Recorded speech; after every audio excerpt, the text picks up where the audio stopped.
नमस्कार मित्रांनो. चातुर्मास हा केवळ उपवास, व्रत आणि धार्मिक विधीचा काळ नाही, तर हा आपल्या मनाचे, विचारांचे आणि जीवनशैलीचे शुद्धीकरण करण्याचाही अत्यंत पवित्र काळ मानला जातो. या 4 महिन्यात केलेले चांगले संकल्प मनाला नवी दिशा देतात आणि सकारात्मक जीवन जगण्याची आपल्याला प्रेरणा मिळते. आषाढी एकादशी ते कार्तिक एकादशी हा काळ चातुर्मास म्हणून ओळखला जातो. या महिन्यात अनेक भाविक आध्यात्मिक उन्नतीसाठी वेगवेगळे संकल्प करतात, जसे की ग्रंथवाचन, स्तोत्रपठण, हरिकीर्तन, एक वेळ भोजन इत्यादी. परंतु आपले मानसिक स्वास्थ्य नीट नसेल तर आध्यात्मिक गोडी कशी लागणार? चातुर्मास 4 महिन्याच्या कालावधीत स्वतःमध्ये परिवर्तन घडवून आणण्यासाठी वेळेचा सदुपयोग कसा करता येईल याचा विचार तुम्ही केला नसेल तर पुढील माहितीची नक्कीच मदत होईल. यासाठी आपण मानसिक पातळीवर काही संकल्प करू शकतो. 4 महिने सातत्याने आपण जर संकल्प पूर्ण केला तर हा काळ आपल्या आयुष्याला कलाटणी देणारा ठरू शकेल. उदाहरणादाखल काही संकल्प आम्ही इथं देत आहोत. आजच्या या व्हिडिओमध्ये आपण जाणून घेणार आहोत चातुर्मासात मानसिक आरोग्य चांगले ठेवण्यासाठी कोणते 5 संकल्प करावेत. त्यामुळे हा व्हिडिओ तुम्ही शेवटपर्यंत नक्की पहा. पहिला संकल्प करायचा आहे तो म्हणजे तुम्ही रागावर नियंत्रण ठेवणे. हा संकल्प अत्यंत कठीण आहे, पण पार पाडला तर आयुष्यभर कामी येणार आहे. रागावर नियंत्रण मिळवणे सर्वात कठीण, परंतु या रागानेच आपण आपले नुकसान करून घेतो. मग घर असो वा ऑफिस, रागवायचे नाही. हा संकल्प सोडला तर मनावर नियंत्रण मिळवता येईल आणि आयुष्यभराची सवय वाढेल. यासाठी करायचे एवढेच: रागाला की क्षणभर मनात 7 वेळा म्हणायचे संकल्प. राग निवळेल आणि संकल्पाला बळ मिळेल. दुसरा संकल्प तुम्ही करायचा आहे तो म्हणजे ध्यानधारणा. दिवसातला काही वेळ जर आपण स्वतःसाठी देत नसू तर आपण उत्तम संवादाला मुकत आहोत, असे स्वामी विवेकानंद म्हणतात.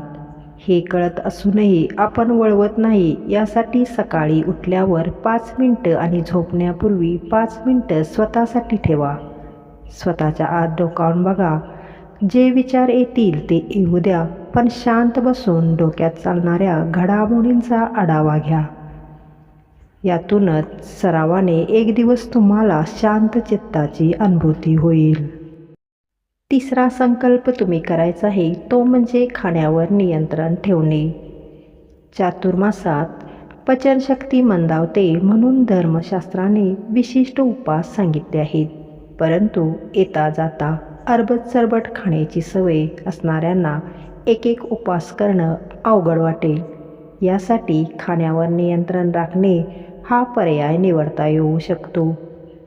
जर तुम्ही दिवसातून 3दा चहा घेणाऱ्यांनी 2दा, 4दा जेवणाऱ्यांनी 3दा, 3 पोळ्या खाणाऱ्यांनी 2 पोळ्या, बाहेरचं खाणाऱ्यांनी घरचं जेवण असे सुयोग्य बदल करून आपण भूक न मारता आरोग्यदायी सवयींनी नियंत्रण आणू शकतो.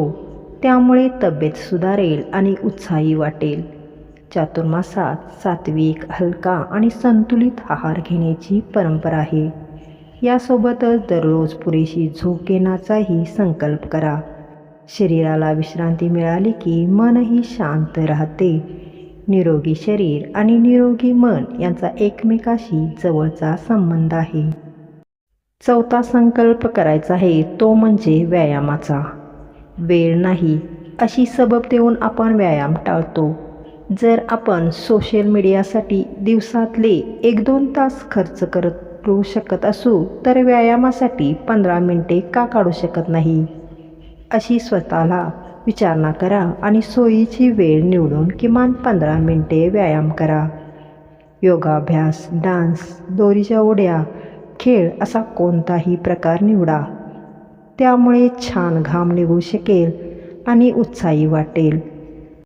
4 महिने हा उपक्रम करा आणि तनामनात घडलेला फरक बघा.